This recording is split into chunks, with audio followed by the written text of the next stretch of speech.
Want to transform an old chisel so that it cuts like new?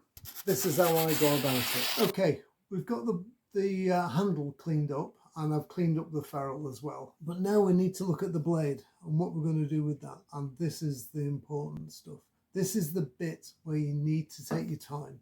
I've got a piece of 80 grit sandpaper glued on, well, it's actually double-sided taped onto a piece of plywood. And I'm literally going to just spray on here. Doesn't matter about the brand, cheaper the better. And I'm literally it just helps to stop the paper clogging up.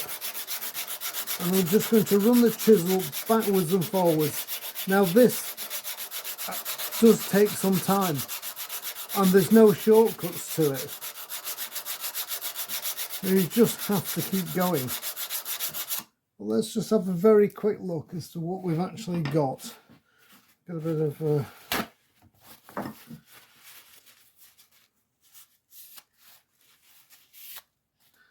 already you can see that most of it, certainly all the cutting edge area, is completely clear. This pitting, I doubt if all this will come out. I'd have to sand away for absolutely ages to get that out.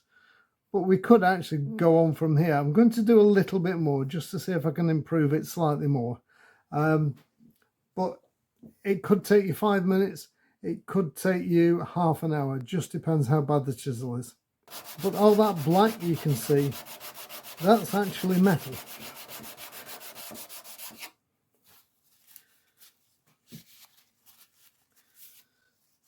And that now looks an awful lot better. As I suspected just here, I'm not going to get that. It's too deep. But there's still that amount of usable blade on this chisel. So I'm going to just change the grit, go to a finer one, and work my way down to about 360 grit. These are the various grits that I actually used in order to get that blade nice and flat. Right, I've worked my way down through the grits, down to 400. And as you can see now, the back of the chisel is nice and shiny. There is a little bit of pitting there that I just can't get to. But there's that much wear in the chisel before I even get to that, so there's no need to worry about that one. There's a little bit on the side as well. But again, it won't affect the chisel's use. I've cleaned the ferrule up as well while I was at it. So this chisel now is ready to be sharpened, and then we can see how it performs. So, but for that we need to go over to the grinding wheel first of all and get the correct grind actually on the chisel.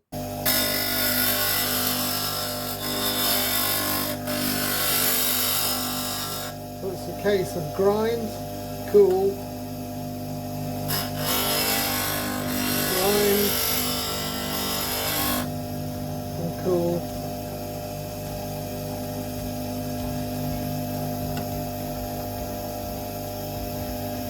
Just going to check what the angle is.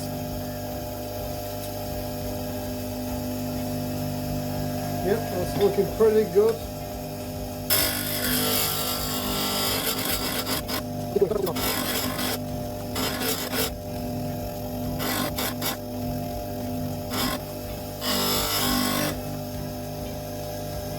And as the grindstone gets near to the tip of the chisel, be very careful not to press on them. That's when you get burned.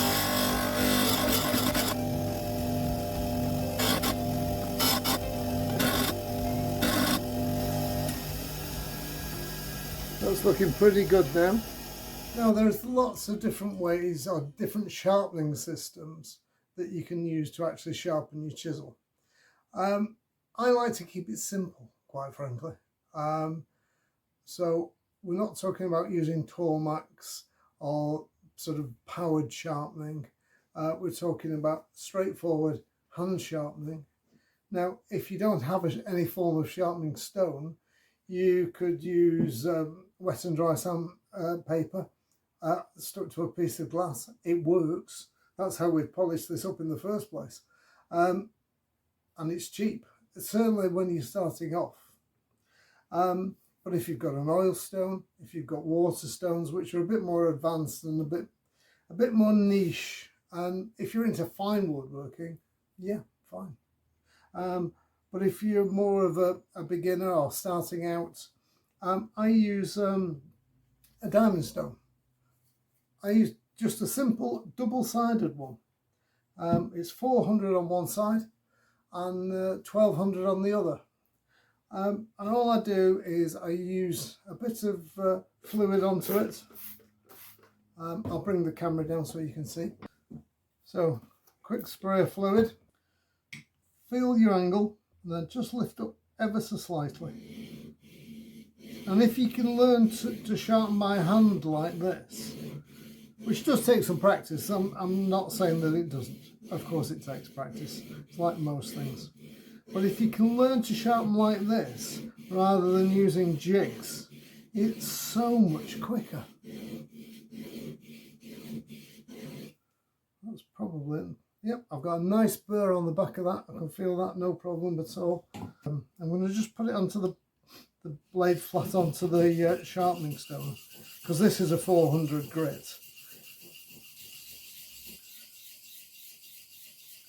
But the thing about diamond stones is that they are flat and they stay flat, unlike oil stones or wet stones that wear away and you have to keep flattening them every so often.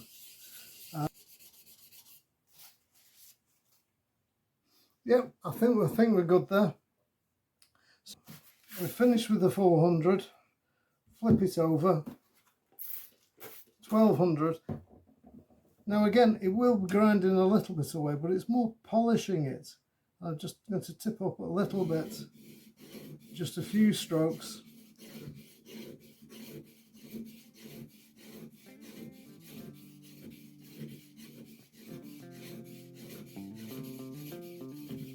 There we go.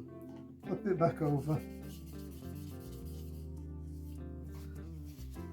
And then what I like to do, just to help to remove that burr, is just one that way, one that way. And actually I can still see that burr. Oh, no, it came off with the rag. So there we have it. We've got a nice sharp chisel. But we can do a little bit better than that.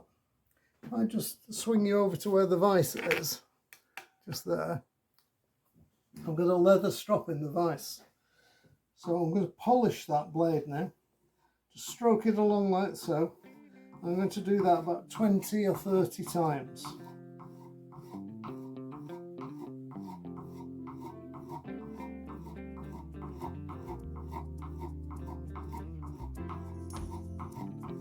Are you counting? Because I've completely lost count. But I think that's about 20 or 30. And then onto the back. Just make sure you keep it flat when you're doing the back.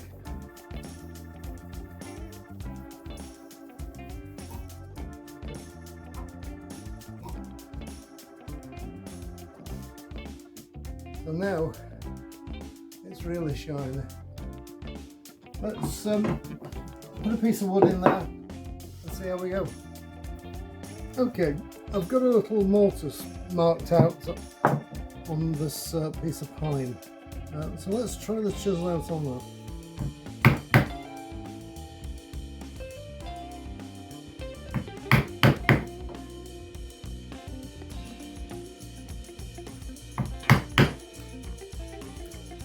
There's no problem there.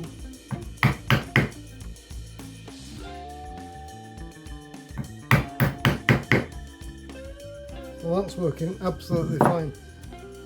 Let's see what it's like at taking a bevel off the corner. And I'm not going to break it out on that corner, I'm going to come back from the other side. There we go.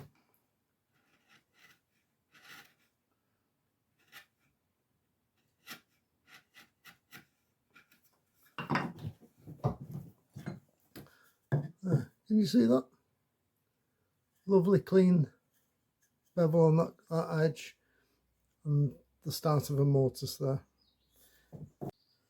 So I hope that's been of some help to you. We've got a nice new, well, not new, but usable, shall we say, chisel. And it'll last us for years and years and years. So anyway, don't forget to like, subscribe, and if you can leave a comment, particularly those American friends, about which manufacturers you look out for. That would be interesting. Anyway, until next time, take care now. Bye.